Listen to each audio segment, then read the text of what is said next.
Hi there. Last time I left you, I was walking along this beautiful beach after parking for the night in my little Mad Camper van.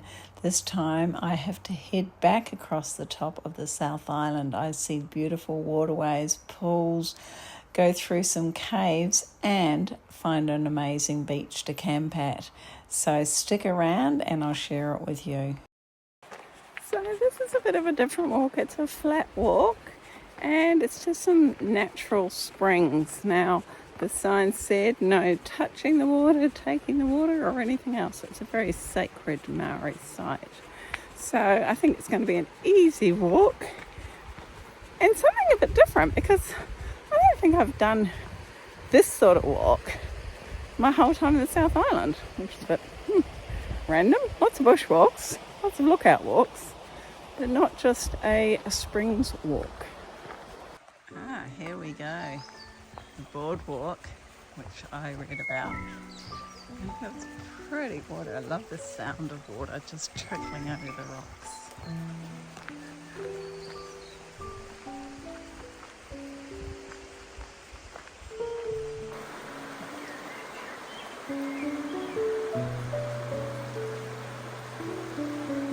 So I just noticed this rock wall here. It looks like a really old wall. It would have been when they were channeling water. I'm thinking probably from the old gold mining era. This area is called the Dancing Sands, but I can't actually see them dancing. It's very pretty all the same.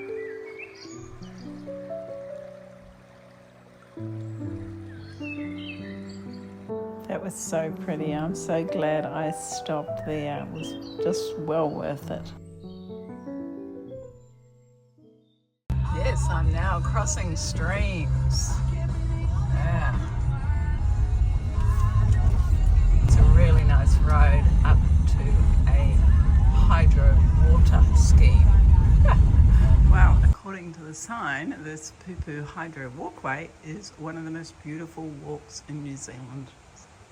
So I'm so glad I came up this road. I debated whether to. I actually pulled into it yesterday when I was heading north and thought, oh no, I don't want to go down all that gravel road.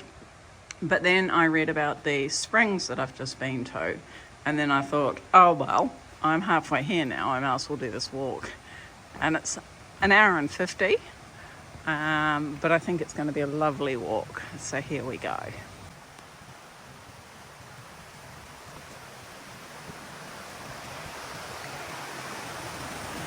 Following the path around, nearly 3 kilometres to the water race.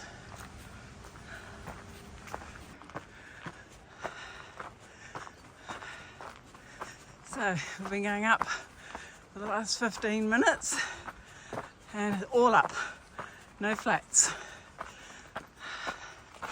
And a little diversion to this lookout. That's the road I came along and that's how close we are to the coast. So it's just tucked in here. So I wouldn't have seen this if there hadn't been a sign. So this is a view of the water race. So continue hiking, continuing uphill, and there's a few people here, a few people with children. I'm like, good on them, because it's not an easy walk. So down here beside the track is the drainage. So all this would have been dug out by hand by the gold miners. So this is better, going downhill. So much easier. And the forest has got really dense. So it's very pretty. And the temperature's dropped too. So that's a good thing after sweating my way up the hills. Okay, so I think this is maybe part of the bridge that I could see from the distance. So this is a little trickle there. I come over here and look at that. I think this is the sluice.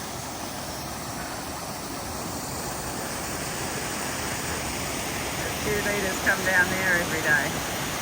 And here's the diversion of the water. A bit like the irrigation system now that we use in our farming. So But all this is hand done, yeah, no machines. And it just continues alongside the path, making it really cool. And look at that, that's crystal clear water in there. Wow, hard to work out how deep it is actually because it's so clear. It comes right up and over here. So yeah, be interesting to know how deep it was. There's this little overflow there. Ah, such a pretty path. I can talk to you guys. Saves me from talking to myself, right? Wow, not only do they have one-way bridges on the roads, but this is a one-way walking bridge. And I actually, now I think of it, I think this is the sluice. So somewhere up there was a track pointing down to here. Don't you just love all that moss? Oh, so beautiful. Yeah. So they can actually block this off to control what comes through here. It's really interesting. So the pipe I showed you at the beginning is here. So there you go. So I've actually gone up and come down quite a way. So that sort of shows you there again how steep this walk has been. And this is the end of the whole structure. All the water either gets shot over the waterfall or goes down that pipe. That's a huge amount of water. Well, that was really interesting going through to the old hydro scheme. So I took the same road out, crossing the waterways, stopped at the town of Takaka, and then stopped at another interesting place. This place is a bit different. It's called the Labyrinth of Rocks. It's 5 acres of rocks. So here we go, through the rocks. Quite a popular place. I was lucky to get a park actually.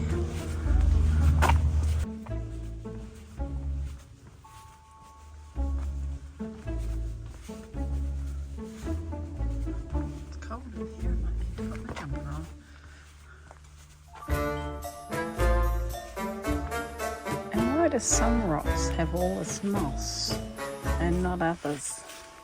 That's a mystery. Yeah, it's fun. It's fun walking through around lots of corners and lots of paths. You sure got to wonder whether this has ever been used in movies. It would just be perfect. Look at these tree roots. So cool.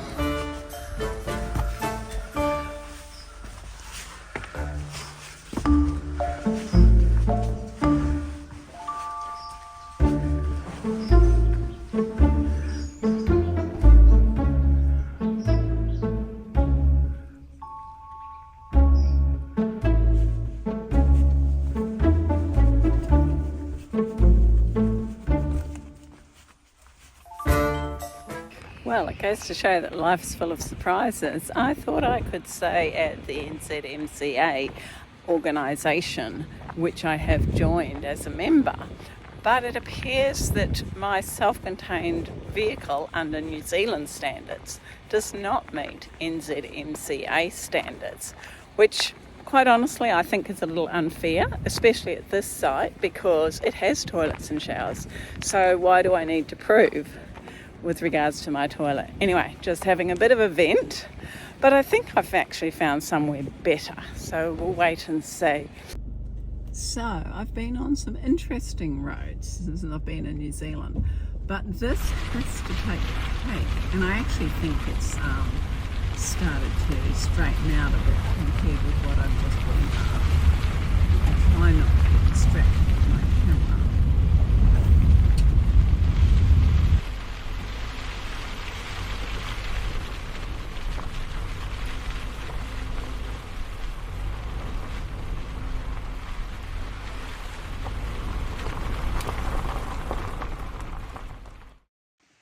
Well, I arrived at Totaranui campground. Look at this, we've got golden sand. How beautiful is that? There you go, it was worth the rough road. So this is the life, isn't it? So I've got my dinner, which is bread and cheese. I've got my mug of red wine. Very good. It's Celax. And I've got the view.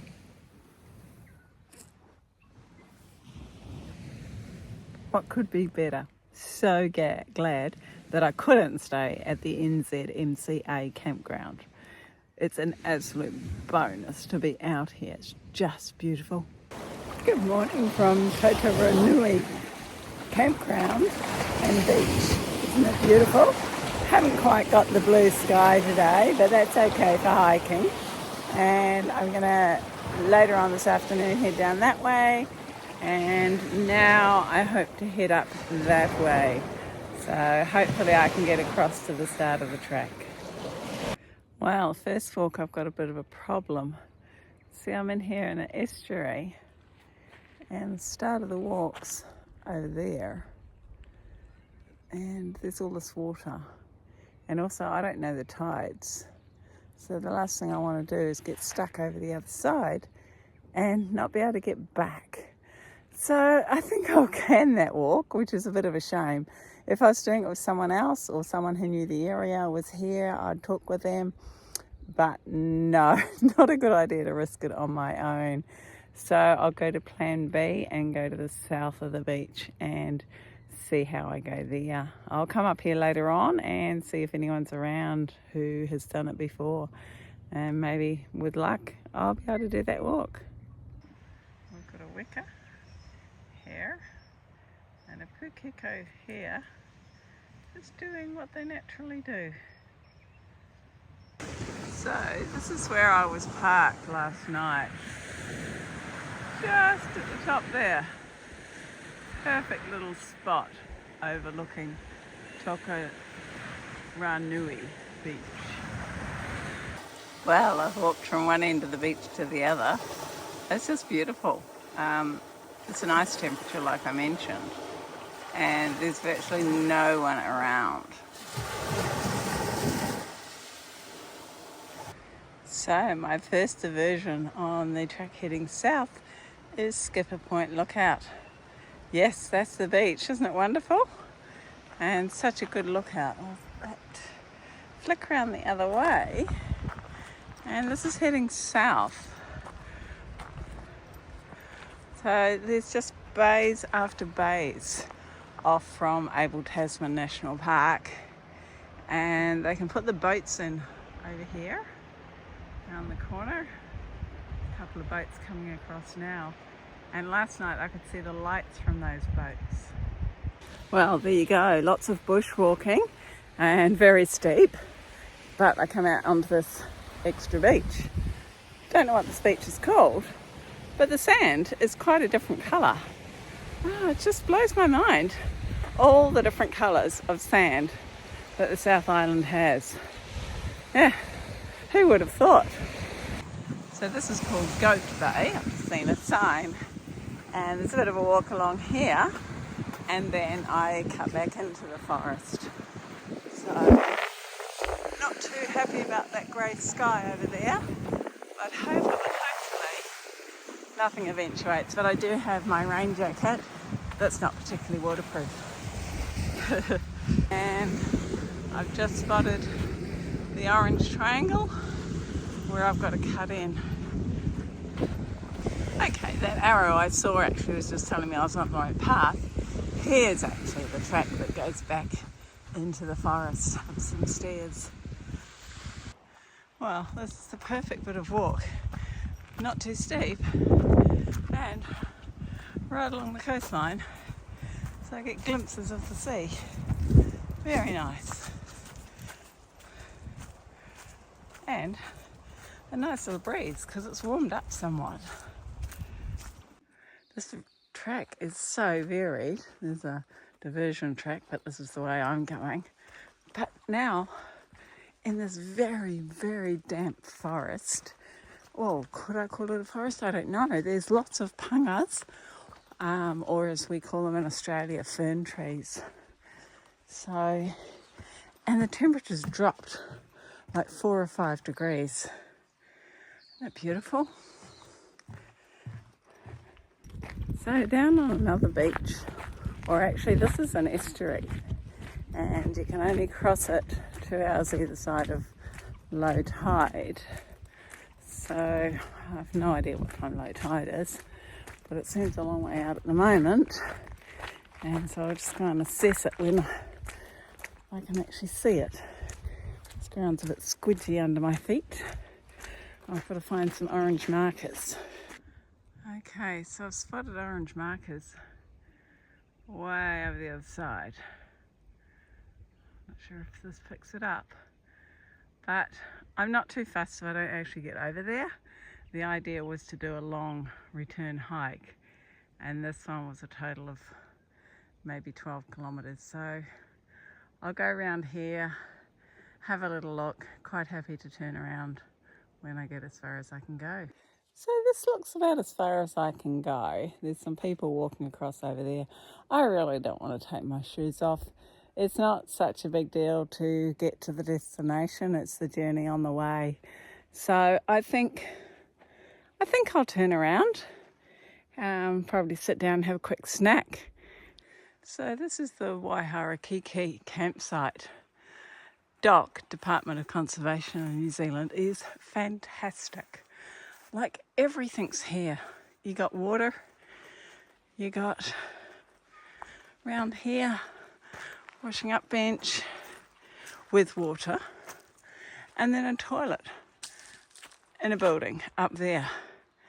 Like, it's fantastic. So I've just discovered how popular this walk is. I've seen a few couples coming back, but now we've got a big group. Maybe they got dropped off on one of the boats that came from over there. So I'm back on Goat Beach as an FYI. Okay, that was a great walk. Ended up to be a total of 18.4 kilometres, and it took me about 3.5 hours. And I had a snack break, stopped to talk to some people. So yeah, really pleased about that. So good training for my big hike later this year, except I was only carrying a day pack, so I need to carry my pack that I'll be using for that hike.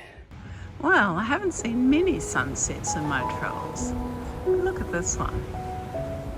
So I'm still at Tararanui campground in Able Tasman National Park. I decided to stay here for 2 days, and it was worth it. I've had a wonderful day today, and this just sets it off, and I've got my wine ready to take down to the beach. Well, that was a great campground to stay at, and I hope you enjoyed coming on the hike with me. Thanks for sticking around to the end, and bye for now, and catch you next time. And remember, give the like a tick.